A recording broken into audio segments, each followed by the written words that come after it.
G'day everybody, it's 9:42 a.m. in Tasmania, Australia, and I'll prove it. There you go, there's my clock. It's the 19th, Monday. I've had a lot of... I think people get a little bit upset as high watch periods pass, and I don't blame them. I've gone through some depressed days myself when high watch periods have passed. Yet we continue to watch.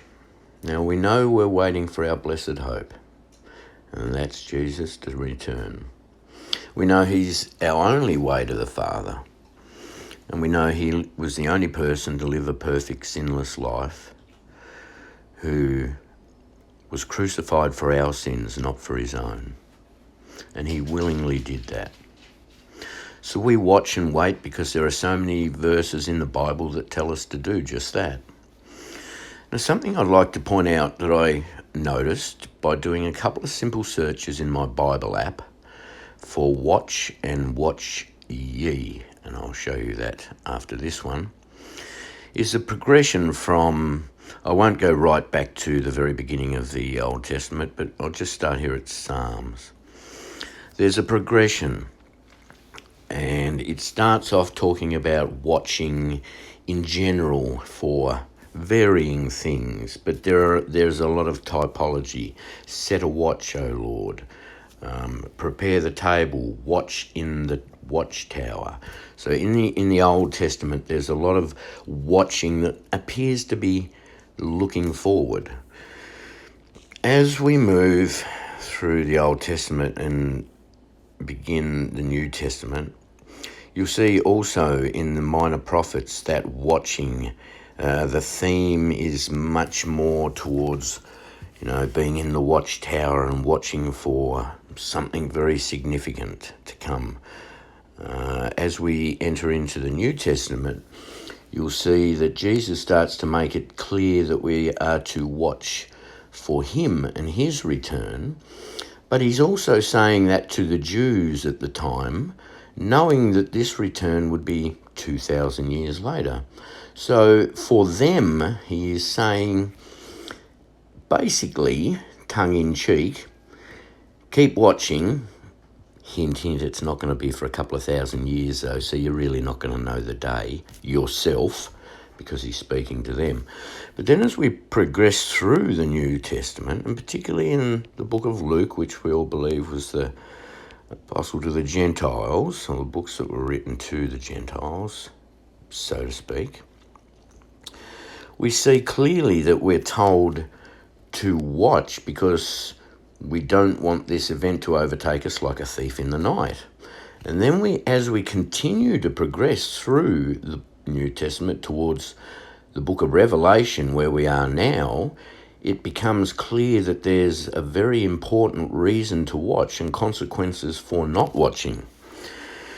So we have verses in Luke like 21:36, watch ye therefore and pray always, that ye may be accounted worthy to escape all these things that shall come to pass, and to stand before the Son of Man. So we've progressed significantly from sort of in the Old Testament, almost watching for something that's to come in the future. They're not too sure of what it is. There's lots of references to men in watchtowers and verses that pertain to what a watchman's job is. And as we move into the New Testament, it becomes much clearer what we're watching for. But the initial audience, being 2,000 years away from that point, wouldn't really have known. And a lot of the verses reflect the fact that it's a day that you won't know, etc., etc. But then as we progress through, by the time we get to... I'll move my little pointer thing there. By the time we get to Revelation, there's clear indication, and remember, Revelation is where we are now, so the clear indication to us is, remember, therefore, how thou hast received and heard, and hold fast and repent. If therefore thou shalt not watch, I will come on thee as a thief, and thou shalt not know what hour I will come upon thee. That's talking to us now. We've progressed through the New Testament, through time, right to now in Revelation. And it is clearly telling us we have to watch. And if we don't, we won't see when Jesus is going to return. The reverse is so clear. If we do, we will see when Jesus is going to return. I believe that is very, very soon. It could be this month, February. There is a lot of convergence.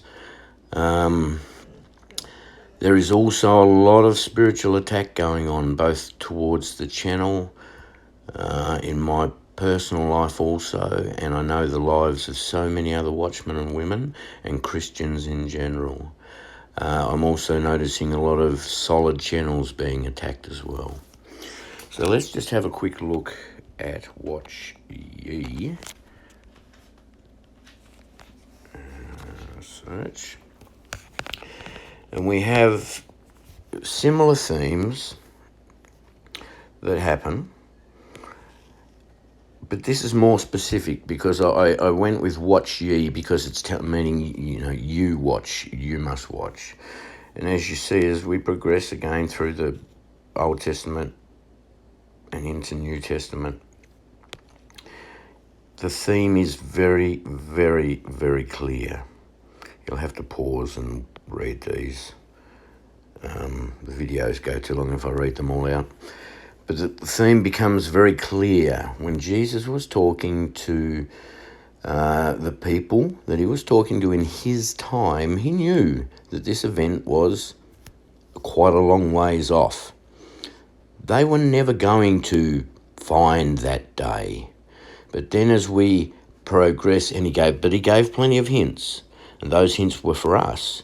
And as we progress through the New Testament and we see Israel was formed, the fig tree generation, which I go with the 1950 date, but regardless, we see all those prophecies come into play and actually be fulfilled to the point that we can see now, when we progress right through to Revelation, that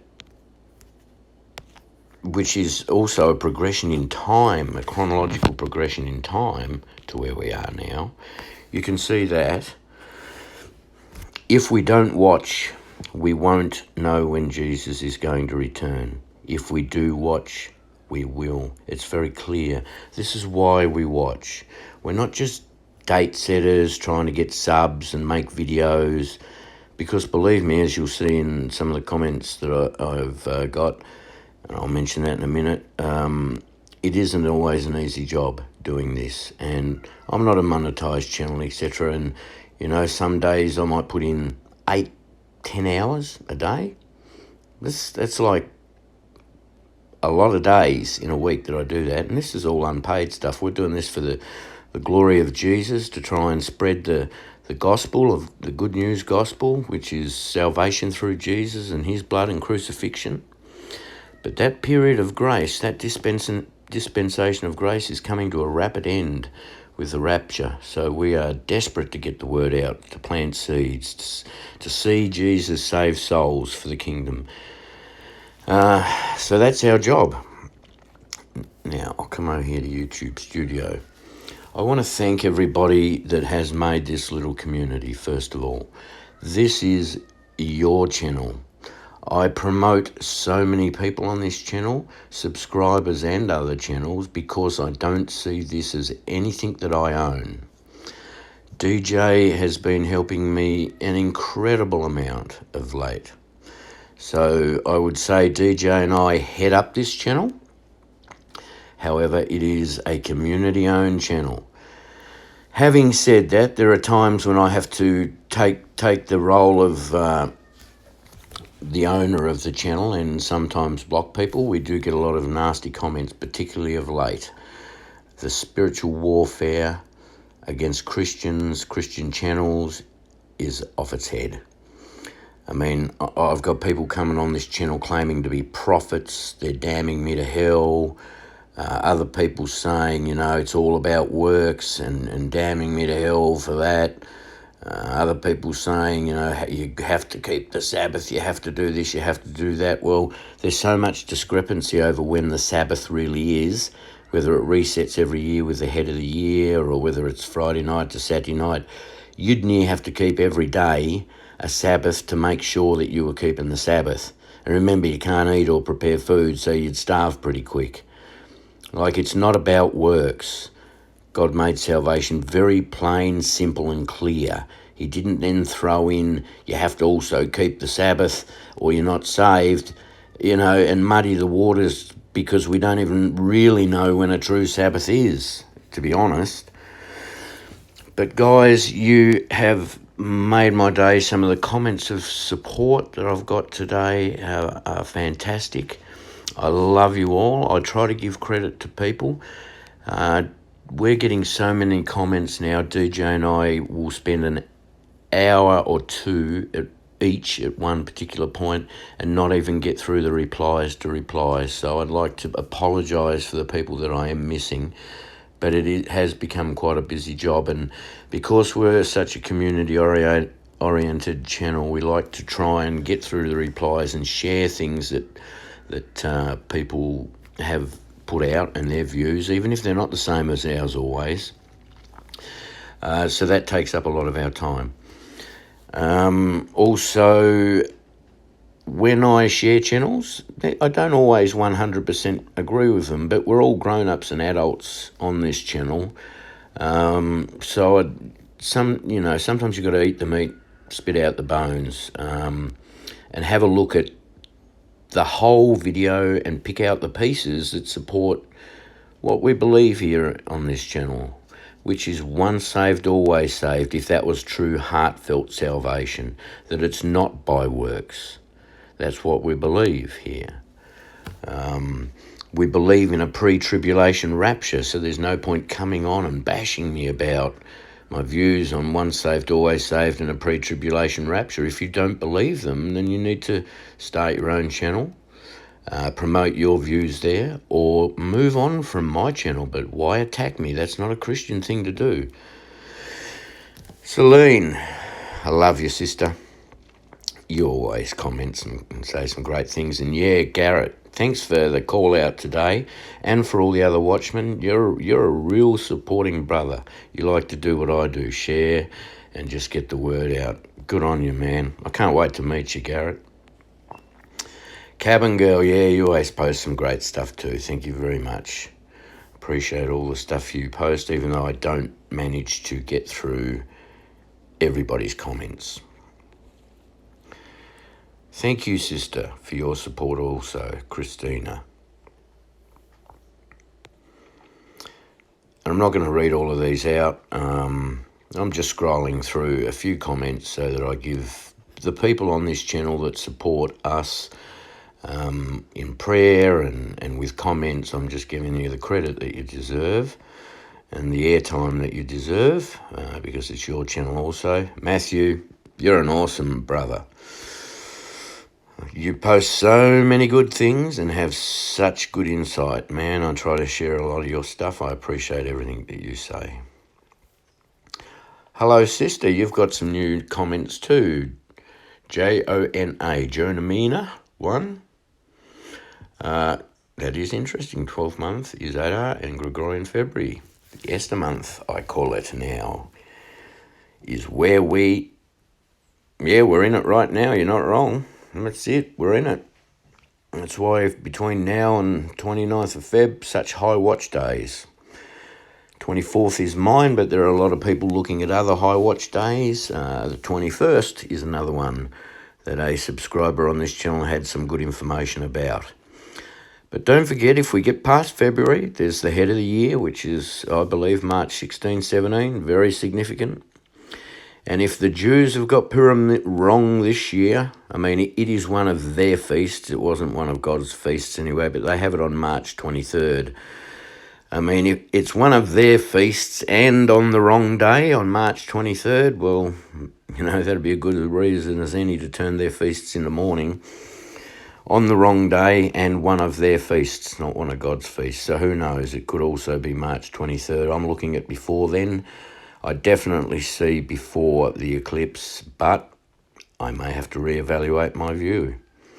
After all, everybody that's been watching with me for the last 2 years plus, and everybody that's been watching with Mike and all the other channels, we are still here.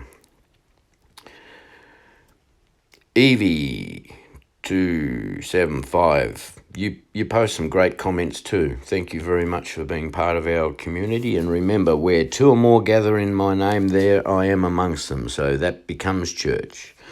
So we are an online community, a gathering together. I wouldn't say we're a church so much as I'm not a Bible teacher or a pastor, but where two or more gathered in my name, there I am amongst them.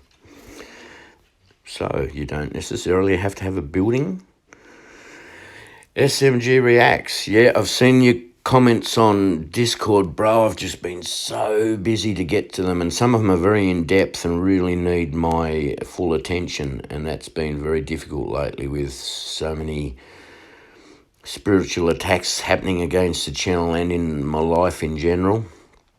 It's been a pretty hard task.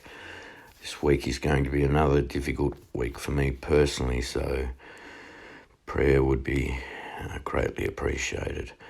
But yeah, bro, I'm going to try and post some more of your comments and find time to sort of get down and have a chat with you. But it's not been anything you've done, man. Really me. Interesting comment. Thank you. Some more about Esther. Yeah, I did see that somewhere about, Iran's leader has Haman in his name. Very interesting, particularly as we know Iran plays such a big part in end-time prophecy. Very, very interesting. They are definitely a country I'll watch. Full moon represents the fullness of the month. Yeah, I'm watching that 24th full moon, that's for certain. Especially now, with so much convergence and the verses that mention moons and new moons and full moons. We know, signs are in the sun, moon and stars, so we know that the moon is a sign to look for. So definitely the 24th is looking big for me. But there's days before then also, the 21st. And then there's the 28th, the 29th. So this month is hot, hot, hot. And there are also very significant days in March as well, particularly Mike's 16, 17 head of the year. And I believe that's indisputable. I don't care what anybody says. I don't mean to be rude there, but I think his research is undeniable. I have not seen anybody else give any better explanation. And particularly also, it's clearly readable in our Bible that the head of the year was set back 6 months. So guys, thank you very much for the comments. I'm doing my best to keep up with them, so is DJ. But stay encouraged. This is a very high watch month. And I just want to let you guys know that I really do love and appreciate all of you. Thank you very much for being my brothers and sisters.